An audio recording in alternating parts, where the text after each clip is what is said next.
একজন শিক্ষক তার জীবনে মায়া ত্যাগ করে তার সন্তান সমতুল্য বাচ্চাদেরকে বাঁচানোর জন্য তিনি শেষ নিঃশ্বাস পর্যন্ত লড়াই করেছেন এবং তিনি এখানে চাইলে নিজেকে রেস্কিউ করতে পারতেন। তিনি নিজেকে রেস্কিউ না করে নিজের জীবন বিপন্ন করে সন্তান সমতুল্য ছাত্রছাত্রীদেরকে তিনি বাঁচানোর চেষ্টা করেছেন।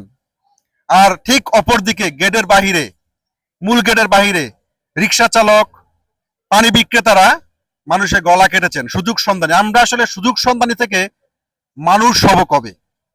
একজন মানবতার দৃষ্টান্ত স্থাপন করে পৃথিবীতে তার জীবন বিপন্ন করে যায়, আরেকজন অমানুষের দৃষ্টান্ত স্থাপন করে সে দিনমজুর রিক্সাওয়ালা, সে কনফেকশনারি দোকানদার, যে পানির বোতল 20 টাকার পানির বোতল যে 600 টাকা বিক্রি করে, 50 টাকার রিক্সা ভাড়া, সিএনজি ভাড়া যে 1000, 1200, 1500 টাকা পর্যন্ত চার্জ করে।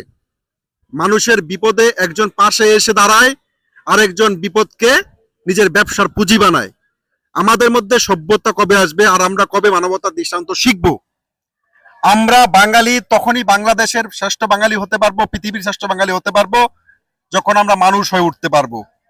আমাদের এক পাশে যখন দেখতে পারি যে মানবতার উজ্জ্বল দৃষ্টান্ত স্থাপন করে জীবন মৃত্যুকে লড়াই করে জীবন বিপন্ন করে মানবতাকে জয়গান করে যায়, ঠিক মূল গেটের অপোজিটেই দেখতে পাই কিছু মানুষ জানোয়ারকে, যারা সেই সুযোগে ব্যবসা করে বেড়ায়।